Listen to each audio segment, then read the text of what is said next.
औज़ु बिल्लाहि मिनश्शैतानिर्रजीम बिस्मिल्लाहिर्रहमानिर्रहीम।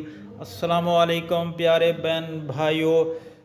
रसूलुल्लाह सल्लल्लाहु अलैहि वसल्लम जब नमाज से फ़ारग हो जाते, यानी जब नमाज पढ़ लेते तो 3 दफ़ा ये कलिमात पढ़ते। कौन से कलिमात पढ़ते थे? बिस्मिल्लाहिर्रहमानिर्रहीम, अस्तगफिरुल्लाह, अस्तगफिरुल्लाह, अस्तगफिरुल्लाह। 3 दफ़ा ये अल्फाज पढ़ते और उसके बाद कहते अल्लाहुम्मा अंतस्सलाम व मिनकस्सलाम तबारकता या ज़ल जलाली वल इकराम। ये नबी पाक सल्लल्लाहु अलैहि वसल्लम दुआ मांगते। अल्लाह पाक से दुआ है हम सब को 5 वक्त की नमाज पंजगाना पढ़ने की तौफीक अता फ़रमाए। आमीन। अल्लाह ताला आपकी आसानियाँ अता फ़रमाए। आमीन।